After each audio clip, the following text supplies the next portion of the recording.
patently fair to say that Avowed is Obsidian's Elder Scrolls in the same way that Outer Worlds is their Fallout. And there are some pretty striking parallels between Avowed and Morrowind. It's the third game in an established series, in this case Pillars of Eternity. You've been sent by the Emperor to a remote island province in order to get to the bottom of whatever is causing this magical blight. The island in question is partially colonised, but so far from the centre of civilization that vast swathes of it are entirely lawless. And everyone's a to you. Turn around and sail back to wherever you came from. From there, however, the Elder Scrolls comparisons run out because Avowed is a very different take on the first-person fantasy RPG, offering an experience that pulls in from other influences such as Mass Age Dragon Effect and Dark Messiah of Might and Magic in order to make something that's sort of a greatest hits package of 21st century Western RPGs, and what emerges from that mix is something that's not quite like any of them. What I got to play this week was a short vertical slice encompassing about the first 2 to 3 hours of the game.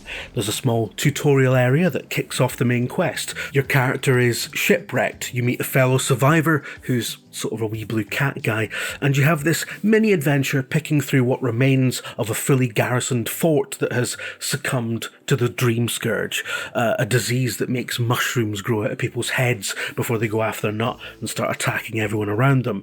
Complicating this is the fact that your character is what's known as a godlike, which is a person in the world of Eora that has been touched by one of its many gods, and how this manifests predominantly is that you have mushrooms growing out of your head, so you can see how that might cause some tension with some people.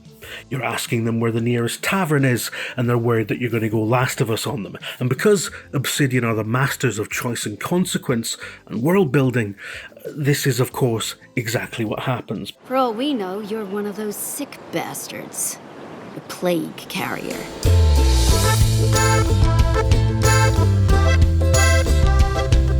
Eventually the game opens out into the first explorable area, mirroring the structure of their previous game, The Outer Worlds, almost exactly. This isn't one big open landscape like Skyrim, it's a semi-open world game made up of a number of separate zones, something which is fast becoming Obsidian's signature. The advantage of this approach is that you can build worlds that are convincingly big. There is a lot to be said for the Elder Scrolls principle that if you can see it, you can go there. However, that's often something that limits those games, making their landscapes feel truncated. Obsidian's approach has the same advantage as something like Dragon Age, in that the vastness of the game world, in the fiction of it, can be depicted in the gaps that the player doesn't get to go to. It's not necessarily a better approach, it's just a different one that serves a different goal. But make no mistake, this landscape is vast, and there's so much to explore. The map is dense with intrigue, full of interesting encounters, and all that environmental story stuff that we all love. It's a good job these worlds are always full of people who journal, innit? Imagine that. Imagine writing down all your innermost thoughts, and just leaving them somewhere for strangers to read. It's not believable, it's just cheap. That'll make a good tweet, actually.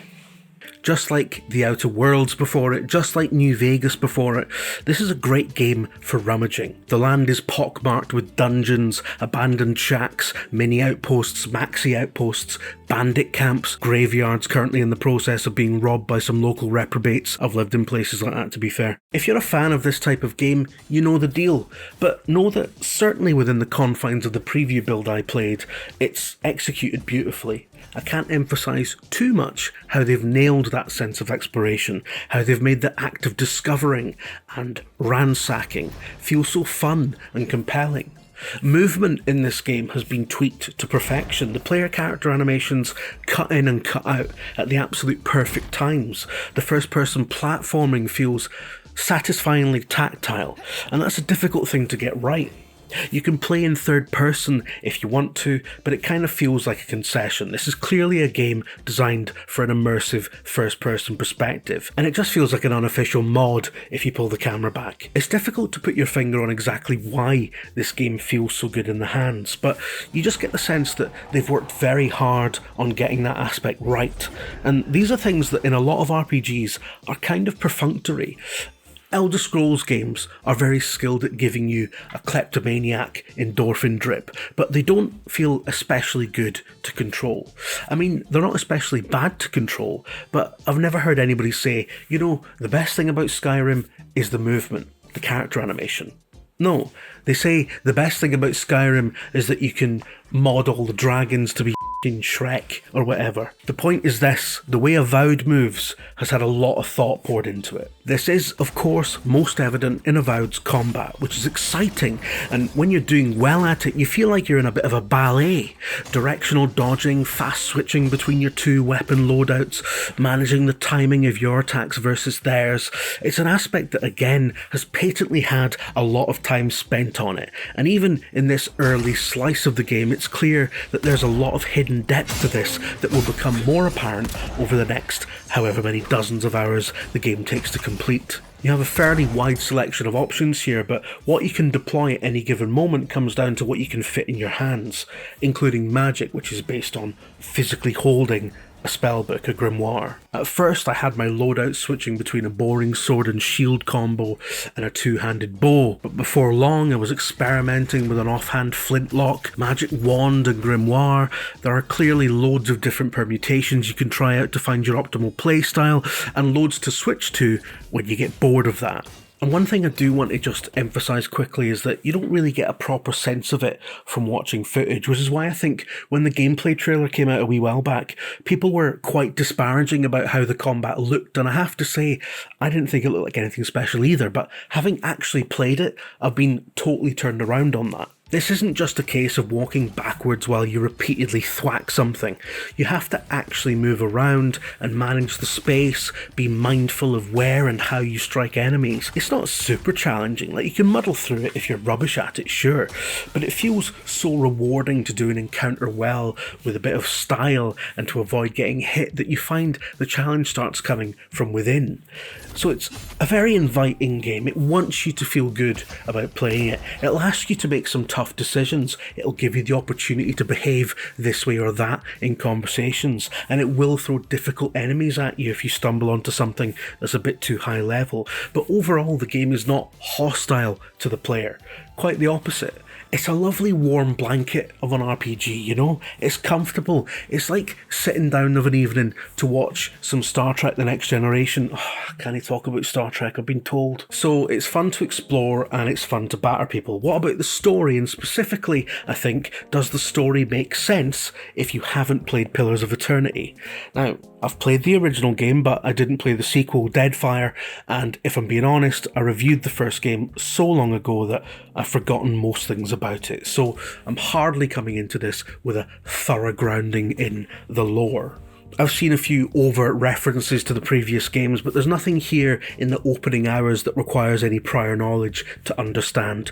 There's definitely stuff in here that will be enriched if you have a working knowledge of the Pillars of Eternity universe, but the vast majority of us who don't are very well catered for, and I suspect one of the mission goals of the Avowed project is to serve as an introduction to this homegrown Obsidian property. I can tell you it certainly works as a reintroduction for me. The story elements are very well supported by some very decent character animation. Humans and non-humans alike are rendered with a natural expressiveness that reminded me a lot of Baldur's Gate 3, even though it's not quite as refined as that game, but honestly that's hardly a criticism. Baldur's Gate 3's digital acting is absolutely the best in its class. The main story develops at a steady pace, with your first task upon reaching the Living Lands being finding the local mayor and the Imperial ambassador, who have both gone missing. You presume to investigate the same weird mushroom plague that you're here to get the bottom of. And in typical RPG fashion, you're immediately sidetracked with a load of ancillary quests. You know how this works. Avowed isn't doing anything especially revolutionary when it comes to doling out missions, but almost every interaction has skill-checked response options, which is a welcome sight for role players. The character creator, which I can't show you, is very extensive, not just in terms of the visual design of your PC, but in terms of selecting their backstory, which does come into play a lot during the game's very Fallout 4-esque conversation system. People will compare it to Mass Effect, but I think it's a bit stiffer than that. Hey, it's alright. You're talking enough for all of us. Speaking of Mass Effect, your first proper companion is a big fishman called Kai, voiced by Brandon Keener, who you will better know as a big birdman called Garrus. And although he is a fantastic actor playing a subtly different character here, his presence, his distinct voice, serves as a constant reminder of another RPG you love. And though this is no shade on his casting at all, I think that speaks to probably my only criticism of what I've played so far, in that Avowed doesn't seem to have a clear identity. It's a collection of really good bits from other games, set in Obsidian's homemade fantasy universe and masterfully put together in their signature style. But unlike, for example, Pentiment or Alpha Protocol or even the Outer Worlds, it's not clear what Avowed's USP is beyond the fact that it's Obsidian trying their hand at this sort of game. As a massive fan of Obsidian, that's enough of a hook for me, but I don't know about other people. I don't know anything. I just like what I like. And I really like Avowed. I'm really looking forward to the full release next year, because that demo, seriously, it ended at the point where I was really getting into the zone and about to explore the big city for the first time. And I thought, oh, you can't end it here. That's like a season finale that ends on a cliffhanger. I've got to wait until next year to find out what happens. It's best of both worlds all over again. I'm not meant to talk about Star Trek. Good work out there, Envoy. Only just arrived and you're already the talk of the town. Like and subscribe, and we'll be around in February to tell you what the rest of the game is like in the official Eurogamer review. But until then, have a nice Christmas? How do you end these things? I don't...